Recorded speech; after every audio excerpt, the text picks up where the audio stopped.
Buckle up, guys. Today we are going to dive into a courtroom drama that's equal parts bizarre and tense. From the very first second, you're hooked as we're promised a full breakdown of every hearing, every argument, and every meltdown from a sovereign citizen case that has been escalating for months. This is the moment where anticipation builds, setting the stage for a saga that mixes legal stakes with jaw-dropping absurdity. You already know the next courtroom visit is going to be explosive. By the end of this intro, viewers are primed to see chaos unfold with every twist and turn. Valentine, whose matters I believe are at the end of the calendar, numbers 26, 27, and he has declined counsel and would like to proceed on his own. I believe Mr. had been this matter before. Yeah, Mr. Valentine, you had an attorney appointed and then you didn't come back the way we needed to come back way back in March. So you got an attorney sitting there, an experienced criminal defense attorney might help you. Would you like to take the advantage of having Thurston County Public Defense represent you again? No, ma'am. Can you tell me why? Because I would like to proceed sui juris, because I believe I have my best interests, and I don't think anyone else in this court has my best. Okay. All right. Well, first, there are a couple of warrants. I'm going to turn to the prosecuting attorney, Mr. Abid, first, and see what their recommendation is on this warrant return, and then I'll turn to you. So I'll just allow you to represent yourself today as you want to. Mr. Abid? Your Honor, the state would object to releasing Mr. Valentine, and the alternative, the state asks that the court set substantial bail on both of these matters. The first one, ending in the cause number 693, is a case, is an old case. Mr. Valentine, I'm seeing, has substantial failure to appear history. This is here's sorry, Your Honor. Mr. Valentine was on warrant status for a significant period of time. In March, the court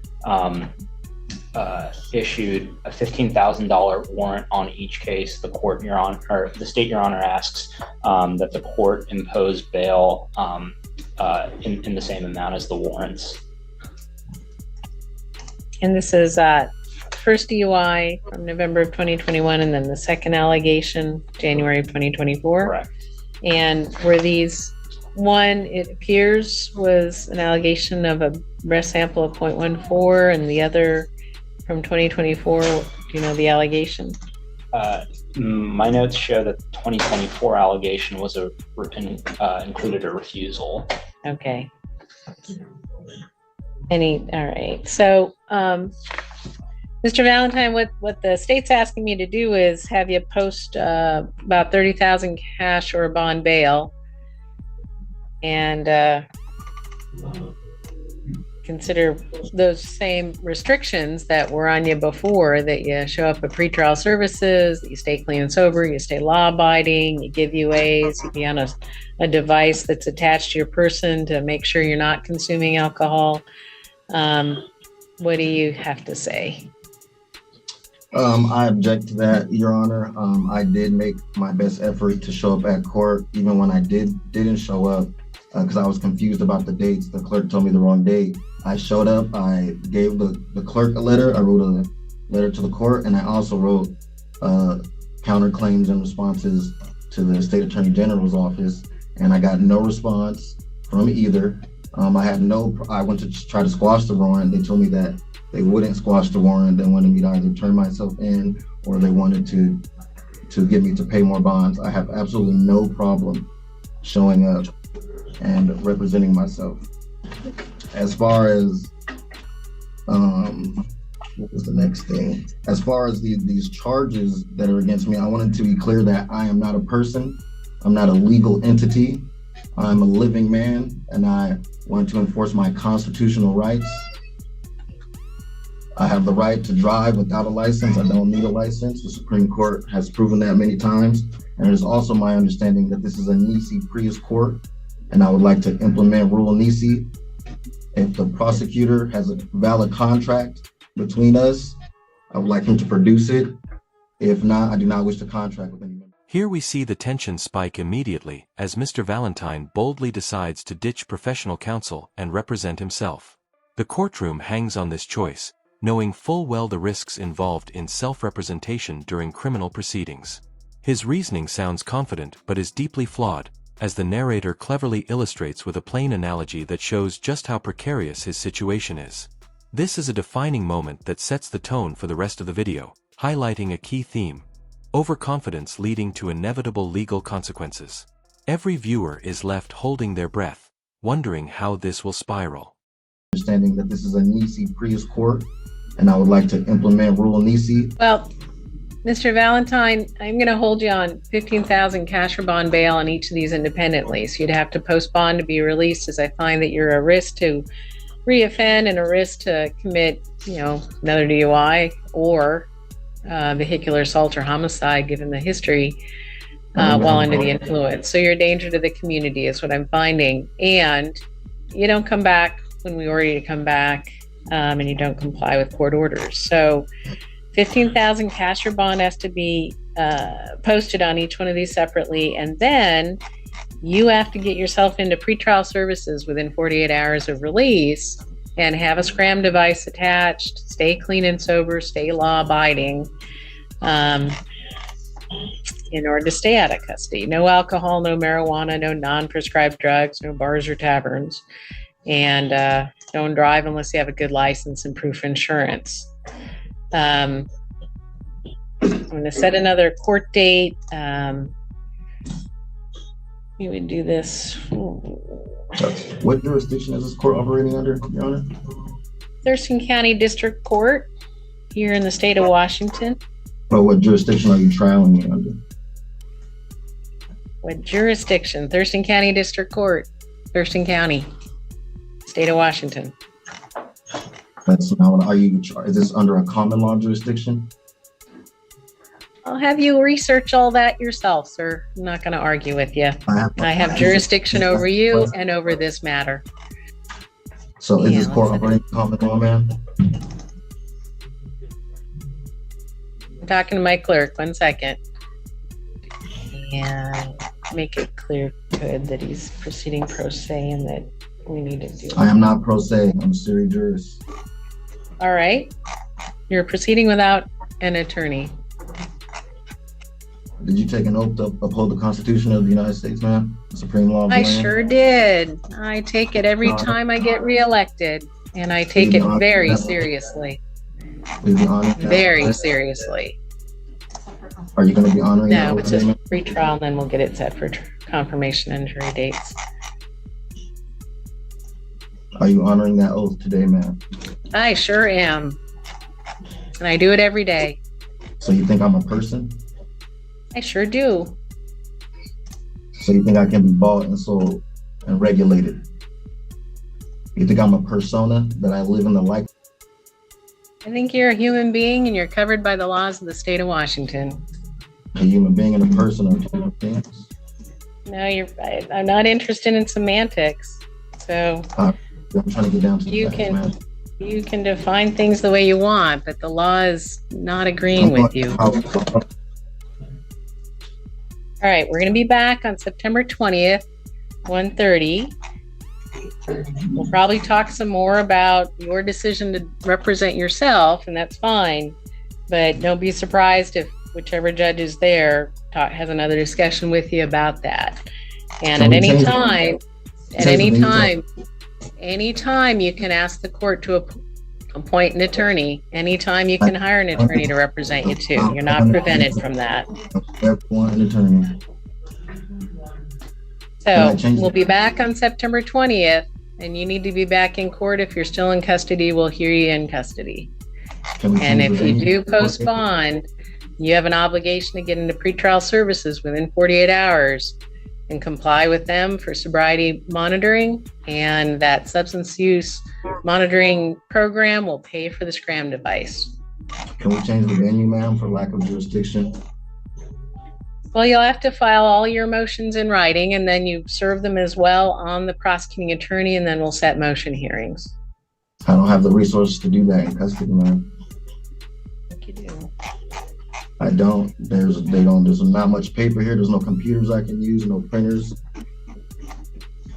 They're not giving me post stamps. Offering you Thurston County Public Defense's assistance, I To could. deny the right to defend myself. You want me to hire someone else to do it? I'm of sound I'm mind and not body. denying that, myself. and I'm not going to argue with you, sir.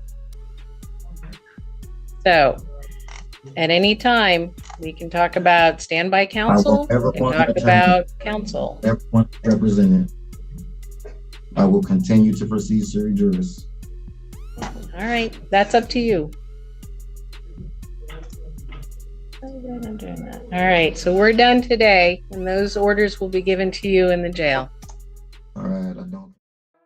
The stakes escalate quickly as the judge and prosecutor outline Mr. Valentine's history of missed appearances and serious DUI allegations.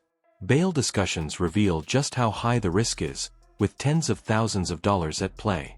The tension is palpable because the audience realizes the gravity of his situation and the legal consequences he faces. You can feel the suspense as the courtroom balances between procedure and the looming threat of danger to the community. It's a pivotal part where reality clashes with his confidence, showing viewers just how serious this case truly is. Folks, I'm guessing you're all here for the same case, since you're all sitting shoulder to shoulder. What case are you here for? Okay. And Ms. Moore, is Mr. Valentine, is that Mr. Valentine with you by chance? Yes, it is. This is Mr. Valentine, Okay. Your Honor, wishes to proceed without counsel. Okay. First of all, Yeah, would hold on, like hold on. I'll let you know when I need to hear from you. okay. So, Ms. Moore, has your office appointed somebody to replace Mr. Gaslin? Your Honor, we were not appointed at the last hearing, and I'm not asking for appointment today as Mr. Valentine is declining representation. I have Okay, advised. well, okay, He wants I'll take care of it. Thank you. Mr. Valentine, as Ms. Moore has indicated, you've told her you want to represent yourself. I'll tell you that's a huge mistake. I will treat you like you graduated from law school. I'm going to guess that because you're sitting there next to Ms. Moore, you have not graduated from law school, but you will be treated as if you had, which means I will expect you to know everything that I expect every lawyer to know. I will expect you to do the things that I expect every lawyer to do. I will expect you not to do any of the things that a lawyer is expected not to do. All that means that you haven't been trained in those areas, and yet I'm going to hold you to those standards. You would be making a bad mistake if you represent yourself, particularly because with two cases like this, you're probably looking at potentially up to 2 years in jail. So it's really important that you have good representation. If you were there, even if you had been trained as an attorney, I would say do not represent yourself. Lawyers know not to represent themselves. And there's a saying among lawyers that if you ever get charged with a crime, lawyers will say, it's a fool who represents himself. That is, even though they're trained to do that. So I would strongly recommend you not do that. You have the right to do it. I'll be very clear. I think you would be making a huge mistake should you do that. Do you have any questions about that? Do you have any questions about that? Are you attempting to intimidate me under the? Have any questions for me That was other the than question. that? No, I'm not intent. I'm trying to make it very clear to you that I think it's a big mistake. I'm ready to proceed. Okay. All right. First of all, I would like to address we the people, and I would ask that they would all stand for a moment. No, The people are just special appearance. we're not doing anything like that. We're here on a pretrial. You have a confirmation hearing set for the 18th of October. Mr. Valentine, you have anything to say about that status? Otherwise, we're just going to close the hearing and move to that date. I'm going over judicial notices that I've submitted to the court. Okay. This is not a motion hearing. This is just a procedural hearing. And we'll just close out this procedure or this proceeding and confirm that your next court date is the 18th of October. If you wish to file a motion, you're going to have to do so in the appropriate fashion and get it before the court. It's one of those things that I've told you is why I advise you not to proceed representing yourself. I have filed judicial notices with the court. Okay, thank you. We'll set a motion hearing and have consideration of those. All right, folks, I don't want to hear any comments. None. So 18th of October is when he's due back. And that's set for trial confirmation, Your Honor? It's set for trial confirmation. Thank you, Your Honor.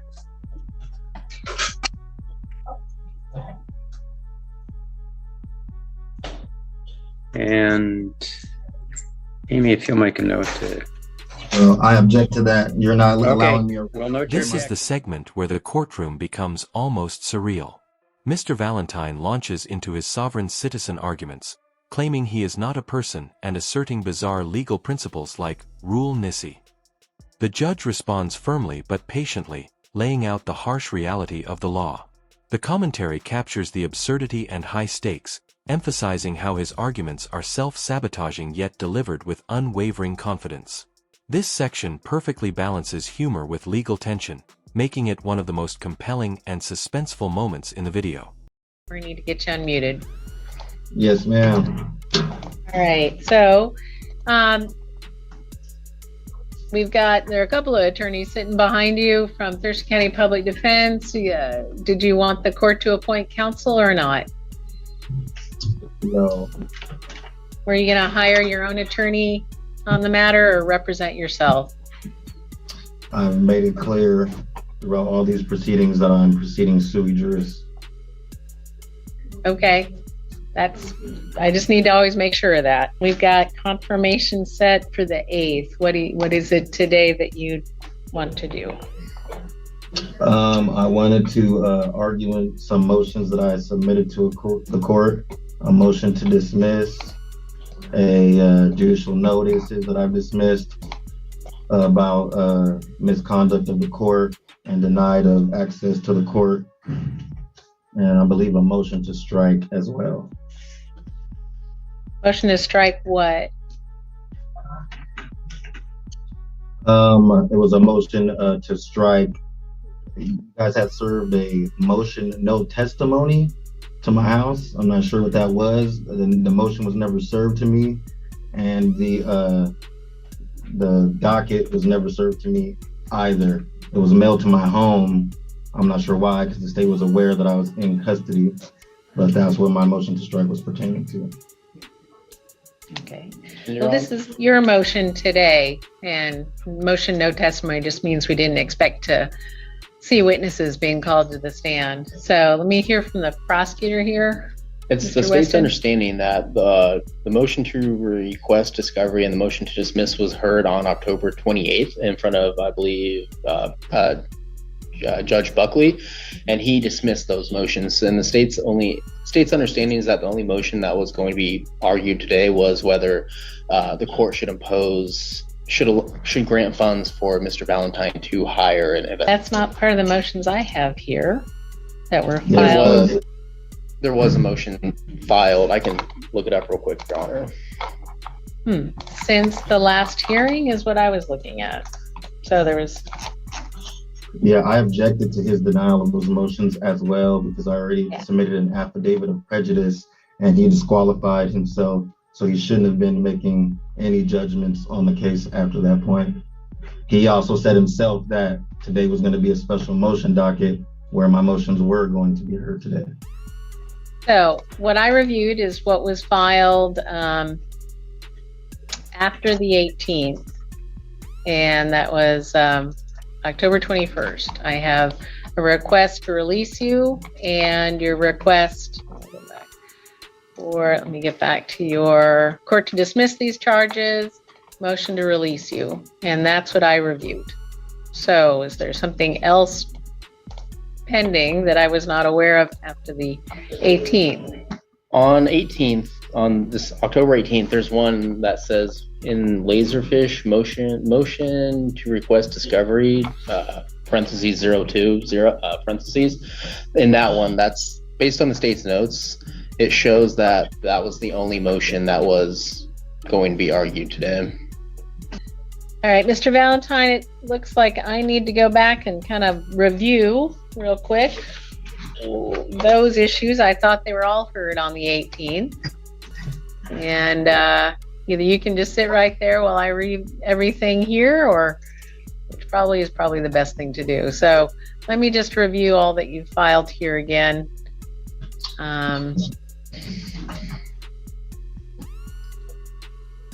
Then I'll turn right back to you. So just hang in there. So, just before I get to everything, Mr. Valentine, motion request, I guess you titled it to request all of the discovery in this case, but you say that it seems to me, maybe I'm misreading, one, that Michael Valentine had an attorney in the early stages of the hearings. Is that just a fact, or are you asking the court to appoint counsel? I'm stating a fact that at the beginning of these proceedings, I was working with an attorney. And then they never gave you the discovery. Okay. All right. Yes. All right. All right. Get it. That's the state's understanding as well, Your Honor. All right. I've had some time here to re-review and review what's been filed in the court file from the 18th of October on forward. As to your motions from the 18th on forward, and the docket, and your pleadings. So, as to discovery, let me direct first to Mr. Weston on behalf of the state. Has all discovery been provided to Mr. Valentine? Correct, Your Honor. So on October 18th of 2024, Judge Buckley ordered that the state provide Mr. Valentine discovery. 5 days later, DPA Thompson himself drove to the jail and delivered all discovery material to Mr. Valentine, which included the citation, police reports, an offer sheet from our office, thumb drives of dash cams, and then the request forms for the. Now the courtroom drama intensifies as Mr. Valentine questions the court's jurisdiction, insisting on abstract interpretations of authority. The judge, unflappable, asserts control and sets clear boundaries. This is where the audience sees the clash between personal fantasy and institutional authority in real time. Commentary highlights the suspense of watching someone challenge the system while being fully aware of the consequences. It's a power struggle that grips viewers, demonstrating both the audacity of his claims and the methodical precision of the legal process keeping him in check. You could view those, a request form for the dash cams. What does that mean? That when there's a dash cam involved, such as here, our office generally has to send out a request for that dash cam, and that form is just a request asking Washington State Patrol to disclose their dash cams to us. Okay, but you provided a thumb drive that had those dash cams. Correct, Your Honor. Thumb drive of the dash cams. And all this information is what the state intends to use in trial against Mr. Valentine. Correct, Your Honor. Based on the subpoenas that I looked at recently that were sent out for trial, the trooper that's testifying is one of the troopers that is testifying. His dash cam would be on this drive. The police report of that trooper would have been provided in this discovery packet as well. All the information that we would be using at trial was in this discovery packet that was provided to Mr. Valentine on December 23rd. Was it provided before this at any point? The state is unaware on whether it was or not. The state had the belief that defense counsel, who was previously representing Mr. Valentine up to a certain point, would disclose such materials to him when the court allowed Mr. Valentine to proceed pro se. But this state doesn't know why it wasn't provided to him from the prior defense counsel. But upon realizing that Mr. Valentine did not have the discovery packet, the state did provide such material at that time.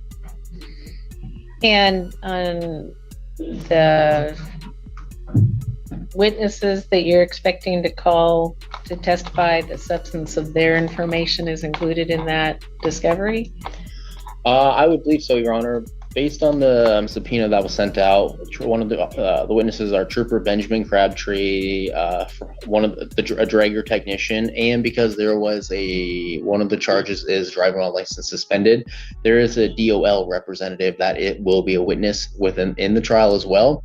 It looks like a witness list was provided while Mr. Gasling was Mr. Valentine's attorney back in the beginning of the year.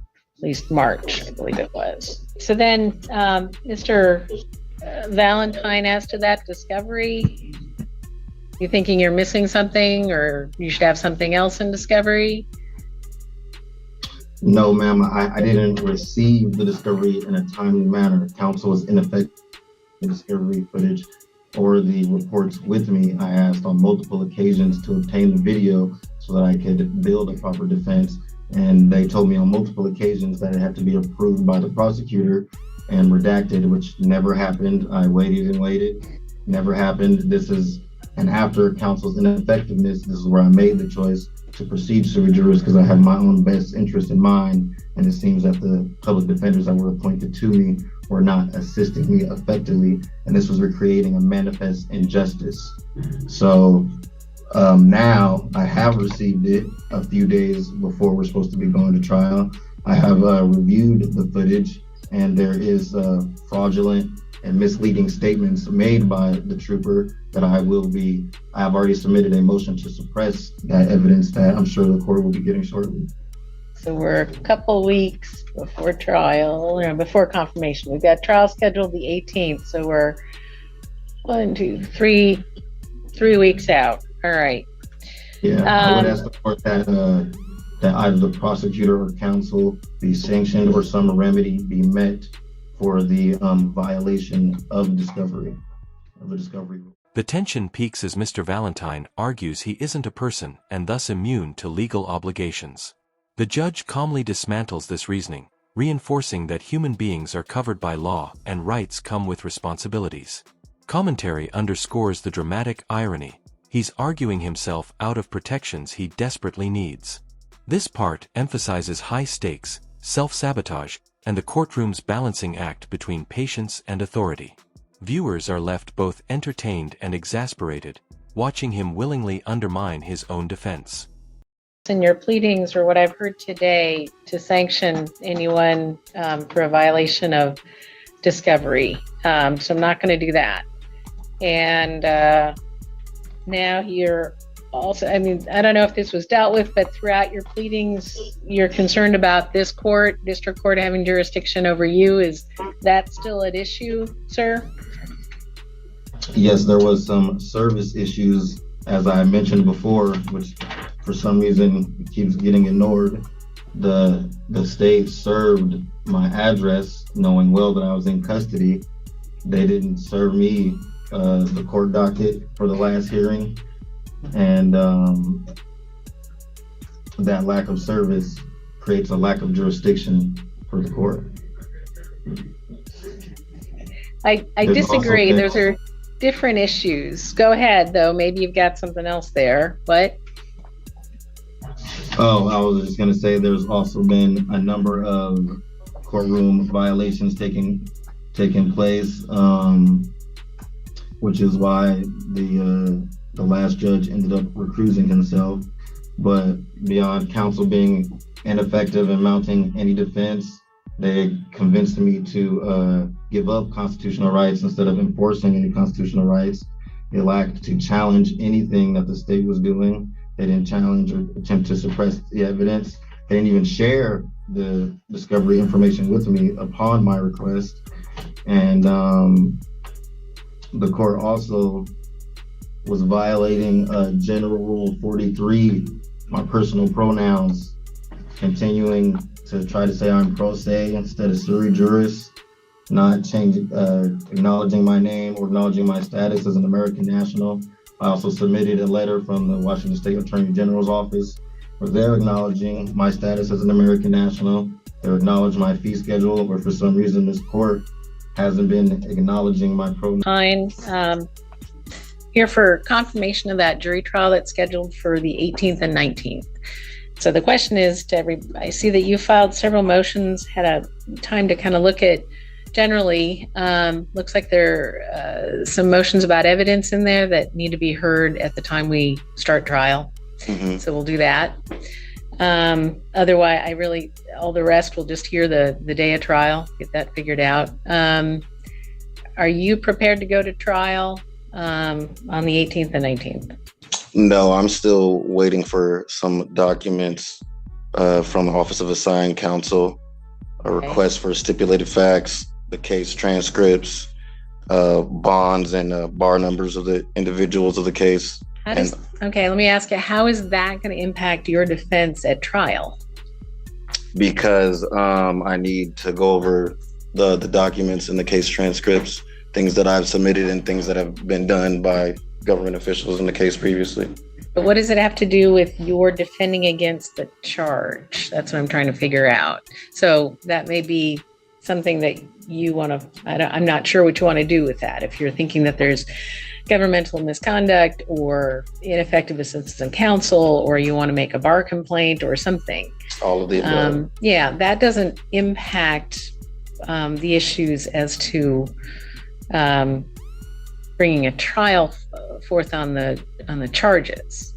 Well, it does, because I'm going against the state, and the state's governmental misconduct is a direct effect of how the case is turning out. Okay, so let's put that aside. Would you be ready to present your defense? Once I get those documents, I will be able to. Okay, all right. And so those documents would be transcripts of the court records. Yes. And a request for stipulated facts. I don't know what that is. Stipulated facts. What do you mean by that? I made a judicial notice over the facts of the case, of what I was trying to get straight with prosecution, and none of those questions were answered, as far as the legal terminology that we're using. So what they're charging you with, or what is it you want from the prosecutor? There's a judicial notice I made. I'll have to see the transcripts to see exactly what I put on my judicial notice, but the terminology used by the court officials are misguiding. So I was trying to get an understanding with prosecution of what exactly is being meant by the legal terms. Here, the judge firmly sets the next court date and reiterates the grave mistake of self-representation.